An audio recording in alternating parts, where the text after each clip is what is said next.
Tere tulemast kuulama Regionaalhaigla videokasti ja täna me räägime rinnavähist ja rinnavähi uuringutest tunnustatud rinnavähi arsti doktor Riina Kütneriga. Doktor Kütner, kuidas siis on? Kas viimaste aastatega on naiste teadlikkus tõusnud rinnavähist ja uuringute vajalikkusest? No eks on kõvasti vaeva nähtud selle nimel muidugi, et see tõuseks tasapisi. Ja nagu ikka, et nooremad on kergemad omandama uusi teadmisi ja uusi kombeid, et vanematel on ikka see, et kui see tihend, mis siis, et ma juba tunnen seda valu ei tee, et siis ma ei tule ka, et kartul on vaja üles võtta ja maha panna ja muud saagikoristuse ja harimise teemad on eestlasele ikka nagu südamelähedasemad kui terviseuuringud.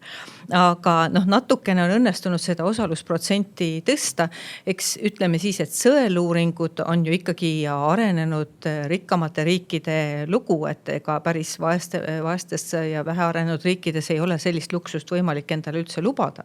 Ja Eestis on ju isegi ka kindlustamata naised, siin 2 aastat tagasi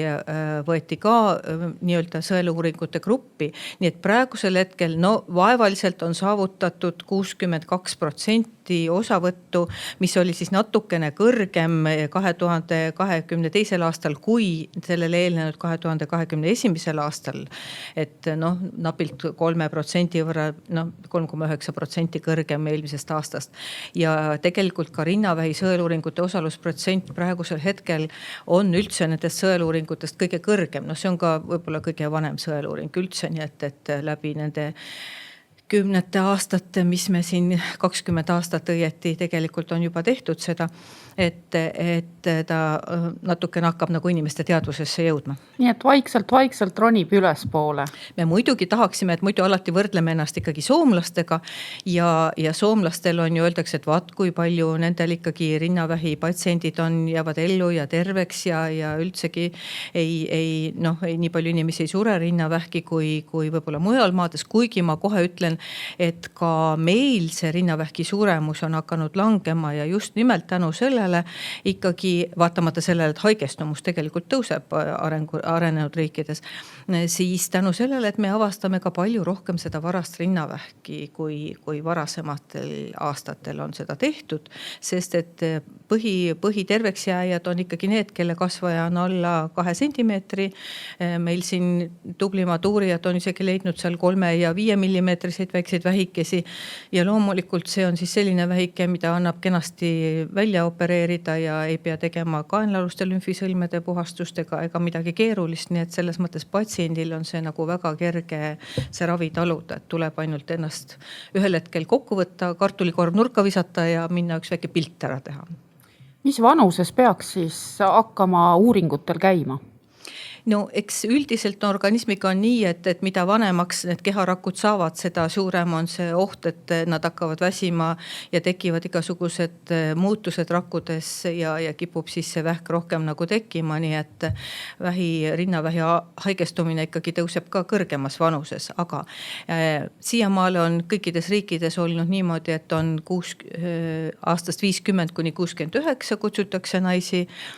Meil oli tükk aega, kuna rahasid oli vähevõitu, siis oli 50 kuni 62, siis mõned aastad tagasi siis tõsteti vanusegrupp 69-ni, mis hüppeliselt tõstis kohe rinnavähki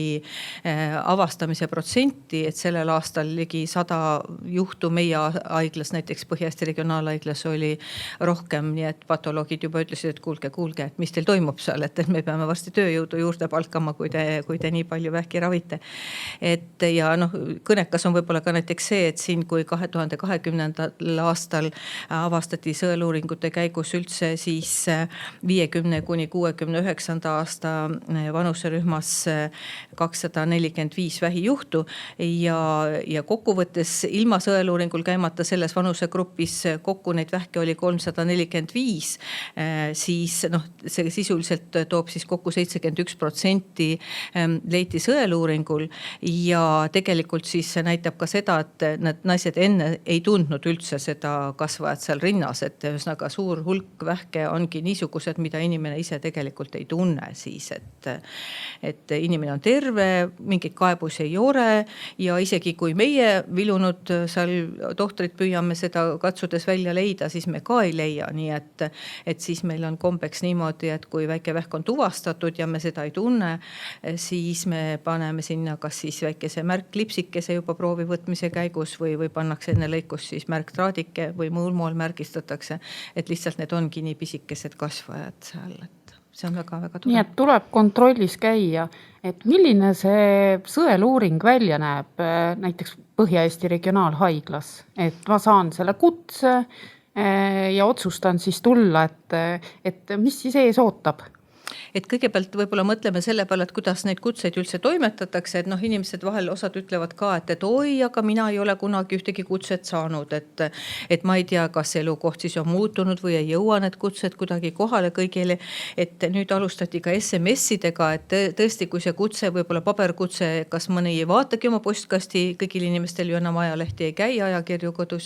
et siis mobiilid on ikkagi enamasti kõigil olemas, et esimesel poolaastal saadetakse esimene kutse ja need, kes siis ei ole veel reageerinud sellele kutsele, siis teisel poolaastal saadetakse veel viimane kutse ja nüüd, kes praegu selle jutu peale veel siin ärkavad, et siis nüüd veel viimane hetk on spurtida sinna, sest et kuni jaanuari lõpuni tegelikult saab siis selle vanusegrupi või selle aastakäigu inimesed veel tulla sellele sõeluuringule. Et põhimõtteliselt on siis niimoodi, et tuleks helistada selle numbril 6171-049, öelda, et olete sõeluuringu kutse saanud ja küsitakse teie isikukoodi ja siis saate endale sobiliku aja valida, et siis juhatatakse teid täpselt, et kuhu te tulete, registratuur, tavaliselt on registratuur 3, siis seal radioloogiliste uuringute registratuur ja meil möldite ennast siis ära, et te olete kohal, mingid erilisi ettevalmistusi selleks teha ei ole ja mis siin puudutab nagu seda mingisugust levivat müüti, et oi, et äkki on valus või ma ei tea, ma olen ju ise teinud ka ja see väike hetk, kui see korraks kokku surutakse, see näärmekude, et ta laseb kohe automaatselt lahti, kui see pinge nagu liiga suureks läheb seal vastu pinge. Et muidu põhimõte selles on, et see rinnanäärmekude tuleb hästi õhukeseks suruda, sest et muidu ta ei anna adekvaatset informatsiooni ja ega meil ei ole mõtet lihtsalt niisama ka pilte teha, kui me sealt ei näe välja midagi. Ja muidugi siis teatud protsent, kellel midagi leitakse, siis kutsutakse tagasi, et see tagasikutse protsent on suhteliselt madal, et see on kusagil 4-5, alla 4% tegelikult, et see on ka täitsa maailma tasemel meil regionaalhaiglas on kuskil 3,5% ringis neid, kes tagasi kutsuti ja näiteks ütleme statistika mõttes siis veel, et regionaalhaiglas eelmisel aastal, 2022. aastal käis siis üldse 5521 naist sõeluuringul ja tagasi kutsuti neist ainult 194, nii et suurel hulgal ikkagi, nagu meil see üks reklaamlause siin oli ka, et kingi endale kindlustunne, et siis kui on ikkagi tehtud see pilt, siis sa võid olla enam-vähem kindel, et sul tõesti seal rinnas mitte midagi ei ole. Ja nendest tagasi kutsututest siis ka sellest 194-st siis ainult 40 tegelikult leiti pahaloomulised kasvajad. Et ei maksa karta, et nii kui ma oma nina sinna pistan, siis kohe leitakse mul vähkselt rinnast, et pigem ikka vastupidi. Ja ka kõik need, kes tagasi kutsutakse või kellel veel jääb nagu kahtlaseks natuke, et mõnikord saadetakse veel arsti konsultatsioonile ka, et siis arst võib-olla vaatab, et kutsub teid 2-3 kuu pärast veel natuke näitama või vaadatakse, et mis tihend see seal oli, miks teid tagasi kutsutakse. Nii et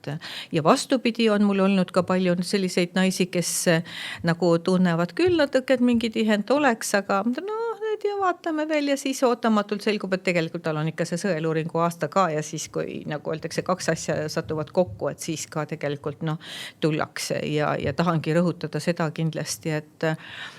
et hea on meeles pidada selle järgi, kui te nagu ei suuda meenutada, et huvitav, kas see nüüd oli see aasta või eelmine aasta, et siis on ikka kena tore süsteem, mida ma ise ka haigetele alati rõhutan, et paaris sünniaastaga, siis ütleme näiteks 58 aastal sündinud kutsutakse siis paaris aastanumbriga ja paaritutel sünniaastatel siis kutsutakse paaritutel aastatel. Et kui me nüüd vaatame, mis meil siin täna vasta oli, siis alates 1955. sünniaastast ja siis 57, 59, 61, 63, 65, 67 ja 69, 71 ja 73 olid siis need, kes täna vasta kutsuti siis sõeluuringule. Nii et seda viisi on võib-olla kõige kõrgem. Sõeluuringule täna vasta üldse kutsuti 90 401 naist. Nii et loodame, et nendes väga vähestel ainult leitakse midagi halba. Aga kui nüüd siiski midagi leitakse, mismoodi siis edasi toimetatakse? No siis, nagu ma ütlesin, et meie haiglas siis, kui pildid on tehtud, siis kui radioloog midagi kahtlast leiab, siis kohe ka patsiendile öeldakse, et millal on siis see proovivõtmise aeg ultraheli kontrolli all, et me ei saa alustada ultrahelist, sest ultrahelis ei pruugi olla kõik asjad nähtavad, et ikkagi esmauuringuks, seda tahan ka veel rõhutada, vahel on inimestel jäänud petlik mulje, et miks te kohe siis ultraheli ei tee. Et ikkagi vajalik on kindlasti see mammograafia enne teha ja seda vaatavad ka alati siis sõeluuringut 2 arsti. Ei ole nii, et üks võib-olla ei pane tähele või et see on ikka niisugune topeltkontroll. Et selle vahele väike anekdootike ka, et mis asi on topeltpime kats. Et topeltpime kats on see, kui 2 kirurgi vaatavad EKG-d, et kumbki ei saa millestki aru. Radioloogid meil õnneks on tunduvalt targemad ja saavad kõigest aru. Nii et siis, kui mõlemad ütlevad või vähemalt üks nendest ütleb, et see on ikkagi nagu vähikahtlane lugu, et või mitte vähi, aga uus tihend ütleme nii, et siis kutsutakse patsient tagasi sinna ultraheli uuringule ja siis võetakse see proovi võtmine ka ei ole, igal juhul võib-olla mõnel on veidi valulik, aga ennem siiski tehakse tuimestus ka, et keegi ei torka teile seal suurt biopsianõela sisse ilma tuimestuseta. Ja siis see proovitükikene läheb laborisse ja siis vaadatakse, kas seal on pahaloomulisi rakke või ei ole või on lihtsalt mingid muutused või kahtlased rakud, et kas see vajab siis kohe vahele segamist kirurgilist. Ja kui on pisikesed vähid, siis kutsutakse veel patsient lisaks ka magnetuuringule, mis on veel hästi-hästi tundlik, et vahel me avastame seal, et tegelikult on veel mingid pisikesi lisakoldeid või teises rinnas midagi kahtlast, nii et kõik need asjad nagu lõpuni täpsustatakse ära ja meil on iga päev vastuvõtul tegelikult ju mõnel päeval isegi 5 rinnakirurgi, kes tegelevad spetsiaalselt rinnahaigustega ja igal arstil on kindlasti meil 3 aega broneeritud just nende esmaste vähikahtlaste patsientide jaoks, keda siis meile saadetakse või kes ise pöörduvad perearsti saatekirjaga. Nii et selles mõttes ei tasu ka karta, et ei pääse vastuvõtule, et need on ikkagi kuskil seal paari nädala vältel, kui on juba selge, et tegemist on kahtlase juhuga, siis saate ka arsti vastuvõtule kindlasti. Kas hiljutisest praktikast on mõni näide ka tuua või näiteid? No neid on jah, võib-olla see ei ole, et iga kellelgi ei ole ju tore, kui ta leitakse vähk, aga kuna 70% rinnavähkidest on ikkagi niisugused hästi hormoontundlikud ja leebe kasvuga, ütleme siis niimoodi, et nad ei kasva väga kiiresti, et siin ka oli üks tore tubli proua, kes läks elu esimesele sõeluuringule ja kohe tal leiti ka väikene 5 millimeetrine vähikene, ta on praeguseks juba opereeritud ja tavaliselt siis igaks juhuks ikkagi see alles jäänud rind kiiritatakse mingil hetkel ära, see ei ole ka valus, see ei võta juukseid peast ära, kuna inimestel vahel põhjustab segadust, et mis see nüüd need juuksed maha võtab. Et praegusel hetkel on nende parukatega ja rinnavähi juhtudega siin ka päris palju nagu juttu olnud, et eile justki lugesin kodus ühte artiklit ka ühest toredast parukameistrist, kes jälle päästis ühe inimese meeleolu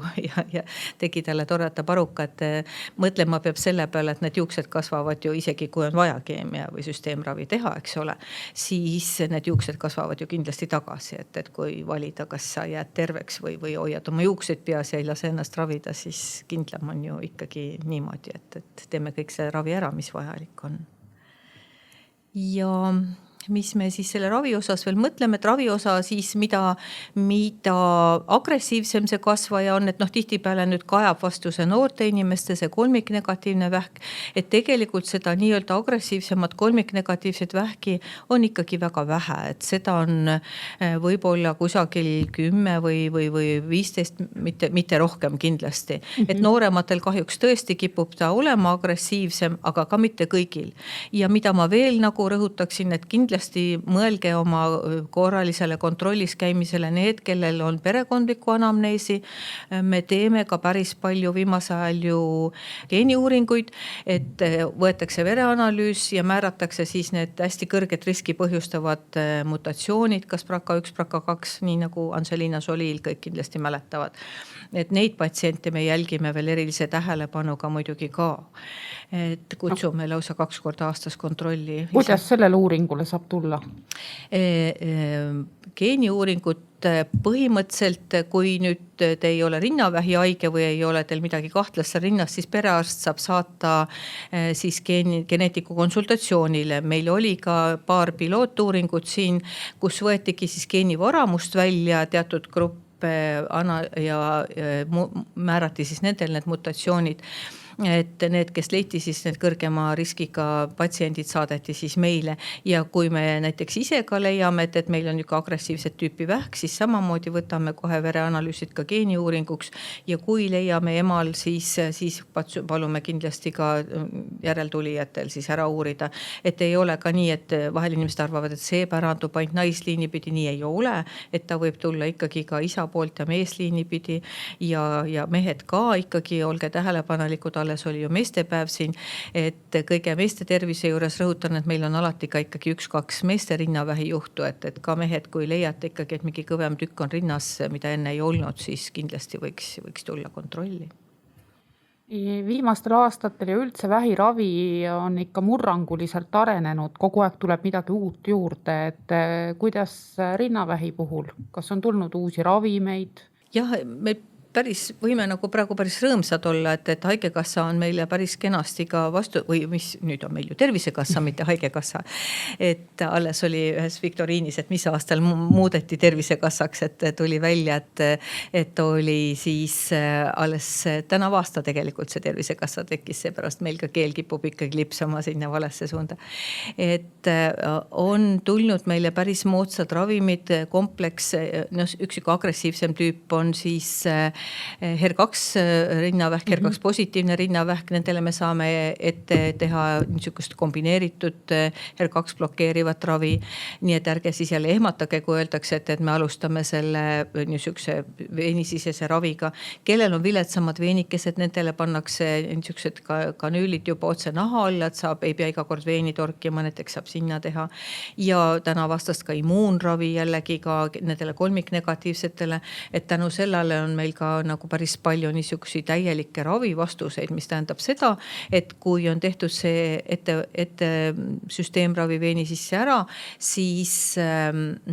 vahel juhtub nii, et lõikuse ajal me küll selle tüki võtame ära, kus see vähk ennem oli, aga seal enam elusaid vähirakke ei ole üldse võimalik leida, on tegemist täieliku ravivastusega, et see annab jälle omakorda siis väga hea niisuguse prognostilise viite tuleviku suhtes, kui selle ettevalmistava raviga on tehtud siis saavutatud täielik raviefekt.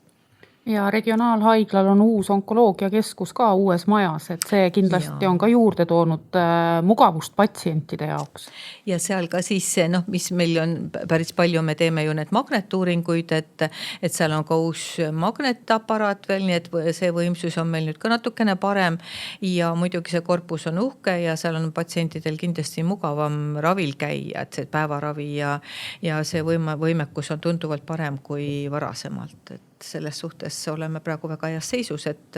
ja kuna meil nüüd teeme kõik selleks, et patsiendid saaks võimalikult kiiresti ikkagi pääseda sinna uuringutele ja ravile, et siis ma sain aru, et meil on ka väikene niisugune õhtuse külastuse plaan. Et on paindlikum aeg, eks ole, et saab ka peale tööd tulla ja te siis piloteerite seda, et saab nagu vaadata, et kuidas patsientidel sobib õhtusel ajal tulla. Eks kindlasti tahaks, sest et kes meist ei tahaks, siis mitte ei tahaks, aga me ei saa ju kõik nagu vahel, me isegi imestame, et me ju ka vahel ei saa kõiki uuringuid samal päeval teha, et see on päris suur koormus, eriti veel, kui patsiendid ega kõik ei ela ikka õnneks veel Tallinnas, et on ju vaja kusagilt jälle ära küsida ja jälle tagasi tulla. Et siis mõtlesime, et püüame siis nüüd praegu hetkel on ta küll niisugune pisikese 27. kuni 30. novembri ajaks õhtune vastuvõtt ja sõeluuringule tuleku võimalus. Tähendab just sõeluuringu tegemise võimalus. Aga oleme siin arutlenud isekeskis, et me võib-olla püüame ka, kui on ka teised üksused nõus, ega see ei ole ainult arstidest, kirurgidest kinni, siis tähendab, et ka radioloogia korpus, mammograafia tegemise võimalus, ultraheli tegemise võimalus, vere andmise võimalus, et kõik need lisakabinetid peaksid ka siis õhtul tööl olema. Aga ma usun, et seda võib-olla patsiendid tahaksid, aga eks me siis näe, et kas sõeluuringule tullakse